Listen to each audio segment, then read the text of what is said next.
What's up, Wise Flyers? Welcome to another episode of Points on Points, where we talk about travel points, credit cards, and anything else travel related so that you can learn how to travel anywhere almost free. We're joined by our very special guest today, Walter from the Credit Card Maestro. I love that name, by the way. Walter, how are you?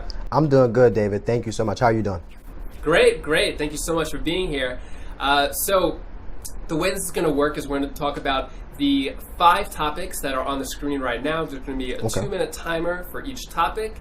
But before we get started, let's learn a little bit more about Walter. So Walter, how did you get started with credit cards, points, and miles?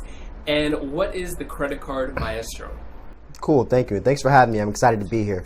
So my story just comes from not having credit. I realized at age 19, when I tried to go to a bunch of different cell phone carriers, that they didn't want to give me any phone for $0 down. They wanted me to pay full price because I didn't have any credit. And it was, it kind of put a little buzz in me that I wanted to have awesome credit. I wanted to have that well-qualified buyer credit. So from there, I got my secured credit card, pretty much read articles on Points Guy, a little bit of Sebi, a little bit of Shifu. They definitely were very important, and that's pretty much what happened. Then I got obsessed with points and traveling for free, kind of rewarding yourself for having awesome credit.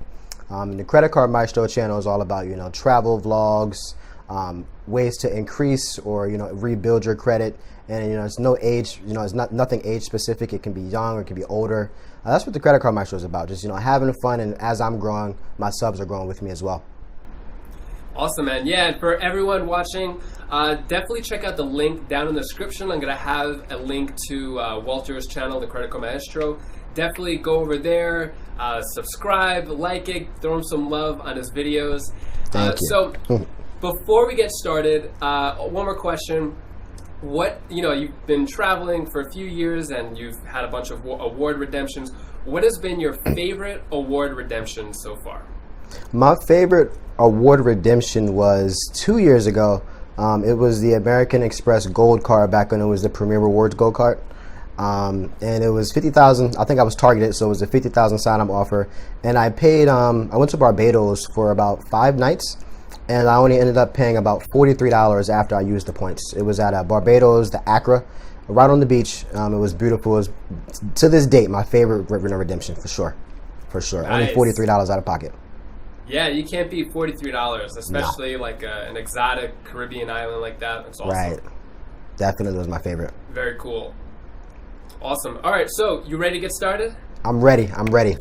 Ready to go. All right, so the first topic is going to be best card of the month. Okay. And I'm going to start the timer now, and Walter, you're up. Okay, so my favorite card of the month right now is going to be the Chase Freedom Unlimited. I love what they just did as far as the 3x up to 20,000. That's really awesome. That beats a lot of cards. So 3 points per dollar. 3% cash back up to 20,000 every year, and then you get a limited 1.5% back after that, and no annual fee. And you can always take those points and turn them into ultimate reward points, and get some value from there and make that transfer. So that's probably my favorite. I'm really impressed with the 3 points per dollar. That was really awesome. Yeah, I agree. For a no annual fee card to get 3 points per dollar, 3% back, I think that's really good. 20,000 is like a good amount of spending for most people. Right. I think that is a really good deal.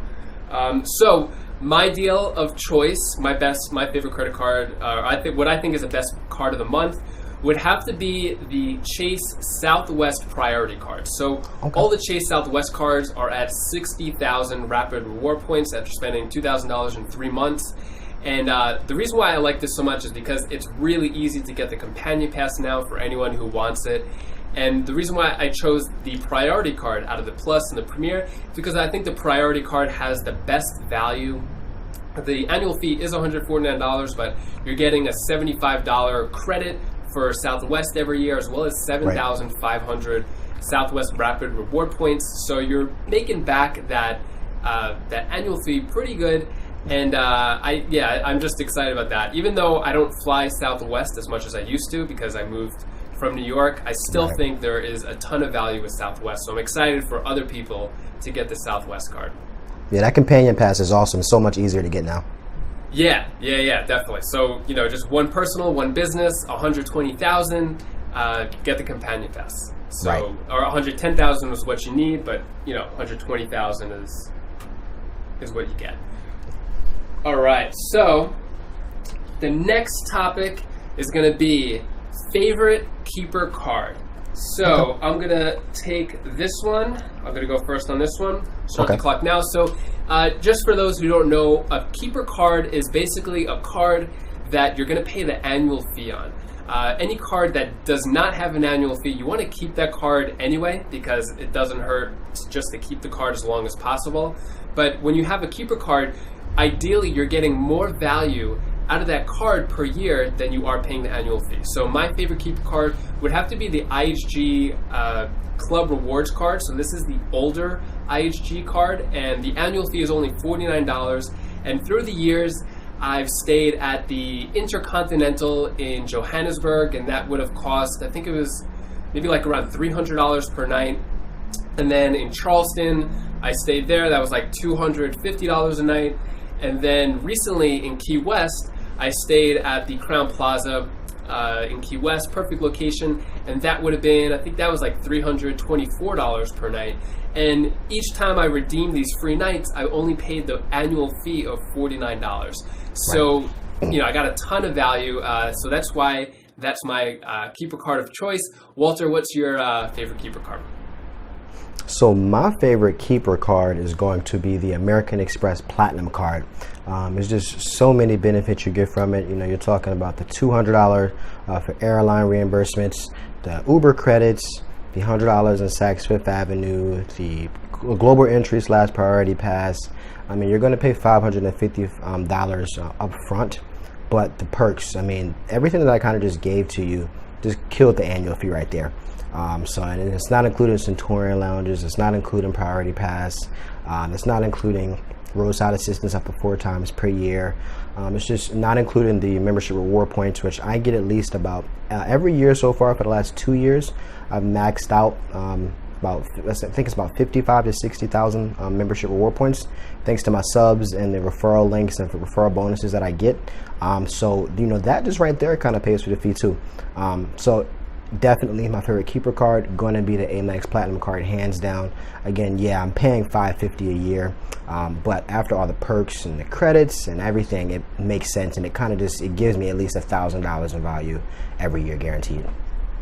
Awesome, man. All right, so the next topic is going to be build a credit tip. So Walter, you're going to take this one, and I'm going to start the timer now. All right, you're up. So my credit tip is going to be to not cancel your card. Don't cancel any card that you had, especially not your first one. It will definitely hurt you all those years, especially like your first one. You've got 10 years of credit history with that one card, your first card, and then you decide to close it because you're not getting any benefits or anything like that because, it was your first credit card. You're not probably going to get the best benefits with your first credit card, but it's very crucial that you keep that. Once you close that card out, all your history is gone, and that's going to negatively affect your score in a drastic way. So that's going to be my tip. Make sure you keep all your cards open if possible. If it really is hurting your pockets, then okay, maybe try to downgrade the card to a no annual fee card to kind of keep that.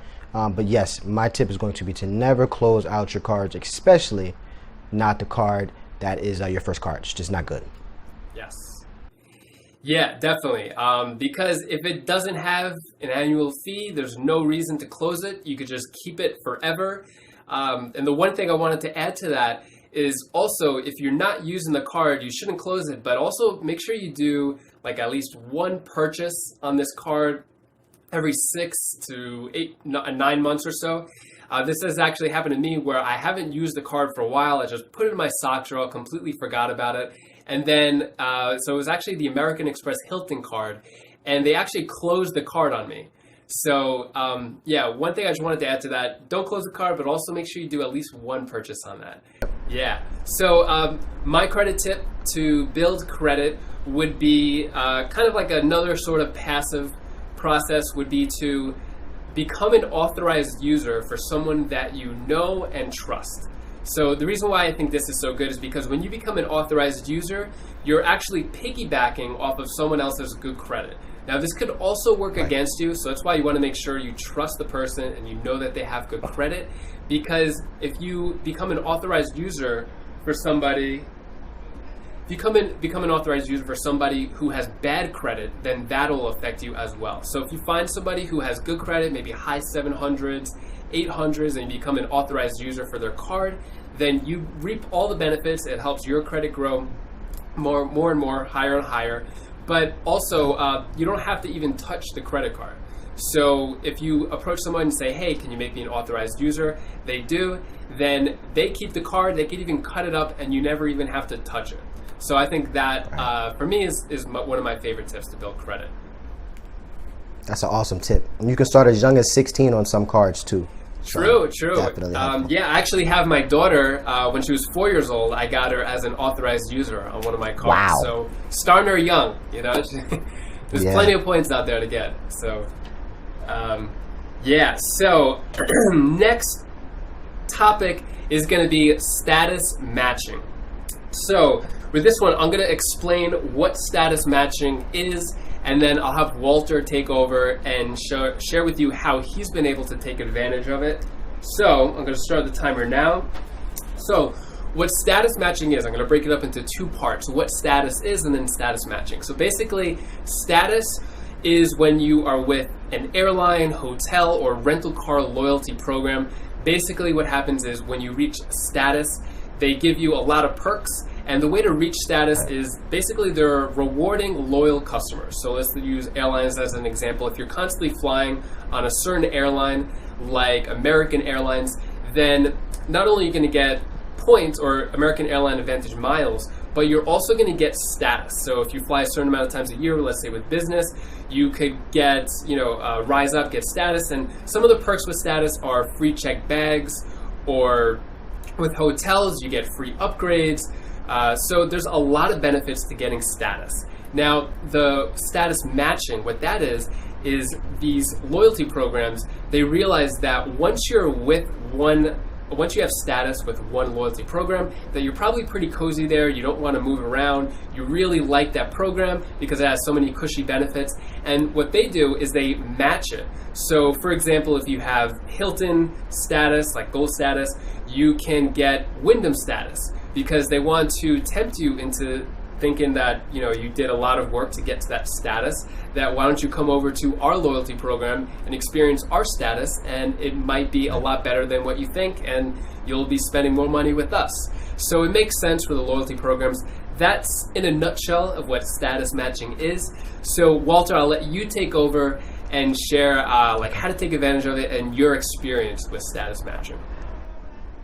It's really easy to take advantage of it if you have a card that kind of gives you status already. So for example, my Amex Platinum card, so many perks that it gives, but one of the great perks, two perks actually, you get Gold Elite status by Marriott, and you also get gold status from Hilton. So I took advantage of that by going from Hilton Gold and status matched to Wyndham. And their pretty much thing was, if you status match with us, and you stay, I believe, 12 nights within 90 days, which is it's a lot, but you can just status match. And I went from Hilton Gold actually to Wyndham Diamond. From there, I went from Wyndham Diamond to Caesars Diamond. From Caesars Diamond, I went to, and Caesars is a hotel, but it's also a casino. So it's in Atlantic City and Vegas. So then I went to Atlantic City at all the casinos there, and I status matched my Caesars Diamond card to a bunch of other casinos, and it gave me a couple of free nights at hotels that I've never gambled in. I'm not a big gambler, but it takes people a lot of money and a lot of patience to get those free nights. I got those from status matching, and it gave me a complimentary Bahamas stay as well. So status matching is very crucial, and it can give you a lot of savings and a lot of free things. Yeah, definitely. So the traditional way to get status is, by staying in the hotel nights for, like you said, it could be like 12 nights, but the shortcut is with credit cards. And did you want to share a little bit more about that Bahamas trip? I think that's really cool. Yeah, so from Hilton Gold, we went to Wyndham Diamond, And Wyndham has a collaboration with Caesars, so they gave me Caesars Diamond status. And every year I was told from Atlantis that you can actually do this as long as the relationship between Caesars and Atlantis is, the relationship is still there. As long as you are Diamond that year, you can pretty much book a complimentary trip to Atlantis in the Bahamas. And all you do is pay taxes. I believe taxes may be a little under $50 a night. So every night you stay there, you're just paying taxes, and that's not per night. I'm sorry, that's not per person. That's just per night. So you can end up saving so much money. It's awesome, and I can't wait to go. So I'm really excited. Yeah. That's so cool. And for everyone watching, definitely check out the Credit Maestro's video where he goes through kind of like we were talking about, step by step, but in more detail. He shows the cards for status matching. It's a really great video. There's a link in the description. I highly recommend you watch that if you want to learn more about status matching. Also, another really good resource is statusmatcher.com. There's like a really good resource for airline status matching, hotel, as well as rental cars. So if you want to learn more like which programs are which and how to get that chain status matching like reaction going on, or just kind of go from one status to the next, and it's not just one, it could like be a big chain of them. Definitely check out that website. That's awesome, Walter, that you're getting like a Bahamas vacation just from kind of some smart strategic planning with status matching, which it's kind of it's almost free pretty much to do that. Almost, yeah. That's awesome. All right, so our last topic, I saved the best for last. This is the most controversial topic, I feel like, when it comes to the points and miles game. So, American Express versus Chase. Walter, you're going to go first. I'll start the timer now. All right. So, this is a really big one, and I know I'm going to get some backlash, and some people are going to agree with me. Yeah. I am going to be Team Amex on this one. I love the service that I get. The soft, once you're in the ecosystem of, pretty much Amex, you don't have to do a hard inquiry if you want to apply for another credit card.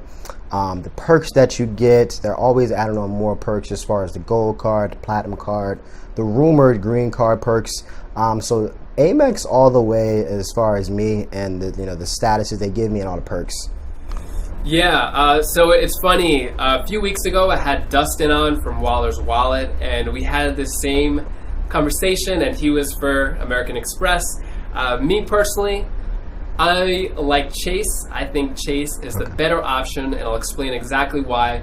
So I think American Express does beat Chase on a few different areas. For example, grocery stores. American Express definitely has the best multipliers for grocery stores, like the Blue Cash Preferred. That's 6% at U.S. supermarkets. Also, so one thing I don't like about American Express is travel protection. There is almost none. So the American Express Platinum card, it's awesome. You get 5x for travel purchases, but the only problem is you're not covered. There's no travel protection. So for me personally, I use my Chase Sapphire Reserve anytime I'm traveling. I get luggage reimbursement, trip delay. I get the primary collision damage waiver for rental car. So whenever I travel and I put my purchases on the Chase Sapphire Reserve, I feel a lot more at ease knowing that I'm covered with those with those areas. Also, I feel like American Express doesn't really have a good hotel option for transfer partners. Like I love using Hyatt. I've used Hyatt multiple times. If American Express would add Hyatt, I might move over to American Express. What are your thoughts on that? I agree. The travel protection is always the thing that somebody always gets me about, and I agree. Yeah. I have a lot of people that are sticklers about protection, and I get it. But the things that I don't like about Chase to kind of counteract that is the 524 rule. That kind of gets me because then you're kind of like trapped into getting Chase first. Right. Amex has the most, and from watching your video today too as well, they have the most transfer partners. So they definitely top chasing as far as the amount of transfer partners you can travel to. And you know, for a card like, let's just say the Reserve, for a fact, you know, I would want something more than just Priority Pass. This Priority Pass gets crowded so much. It's true. Sometimes you can't even get into it. So the Centurion Lounge is also always something else to kind of just go to. You know, if the Priority Pass is not available. Yeah, I'll definitely give it to Amex for the Centurion Lounge. That I've never experienced it, but from what I've read and seen, it seems definitely top notch. Another thing I don't like about Amex is you could pretty much just use it in the U.S., but anywhere else, It's not really accepted. So obviously, guys watching this, it's not an Amex or Chase. I think you could have both and use the best of both worlds. But I think it's just like a fun game to see which is better, Chase or Amex. Yeah. So also one other thing, I know that Chase has the 524 rule. The one thing I don't like about Amex is getting one bonus for the rest of your life. You only get one sign-up bonus. That's true. So that to me is really hard. I could totally understand why. And they're also really strict with buying gift cards too. So if you're trying to reach minimum spending, one of the easiest ways to do it is with gift cards. But if you do it with American Express cards, it kind of brings up red flags. And there's even language that will claw back your sign-up bonus if you're kind of taking advantage of gift cards too much. And I agree, but I feel like at the same, I feel like Chase is going that direction as well. I remember it was 24 months, every 24 months at one time that you can get the sign-up bonus. Now it's every 48. Yeah. So, I feel like they're kind of, going towards that method as well. But, I think Amex and Chase are, at the end of the day, they're both really great companies. And if you are, if you have the credit and the money to have both, I definitely would say have both for sure. Yeah, definitely. I think all credit card companies are probably going in that direction. I remember when I first started, I got involved with this back in 2011. It was a free-for-all. You could get whatever card you wanted, whenever you wanted, multiple times, like within the same week. You could get the same card. I remember Citi had the double browser trick, which means like you could get two Citi cards in two different browsers, literally seconds after each other, and get instant approval. Really? For both. Yeah, like it was 75,000 American airline miles. With I forgot which Citi card it was, what the name was, but you could have it in two different browsers, like a Chrome browser, Explorer browser, and then you can apply for both simultaneously and get approved for both on the spot. It was amazing. Wow. Yeah. Oof. Yeah, they lost a lot of money. That's why everything is lost a everything's ton of changing. Money. Yeah, so those are the days. But yeah, it's getting a lot more strict. So for anyone watching, if you want to get involved, I think now is a good time if you do it the right way. If you watch the Credit Maestro's videos, watch some of my videos, as well as all the other videos from the other great points tubers, points influencers. So, Walter, this was a lot of fun. Do you have any final thoughts? And also, what are some good places for people to find you? Any social media handles, stuff like that? I appreciate the time. It was awesome. Hopefully we can do this again soon. So you can find me on Instagram and Twitter at the CC Maestro. Follow me. I'll follow back. We can have conversations. I do so all the time with my subs. You can also find me here on YouTube. The Credit Card Maestro is my name here. So that's where you can find me at. Yeah, awesome. And don't forget, guys, links are all down in the description below. And if you want to watch more Points on Points episodes like this, featuring Waller's Wallet, Brian Jung, you could click this link over here. I have a playlist to all the other Points on Points episodes. And I'll see you in the next video. Thank you so much, Walter. Thank you. Thank you so much. I appreciate it. Bye.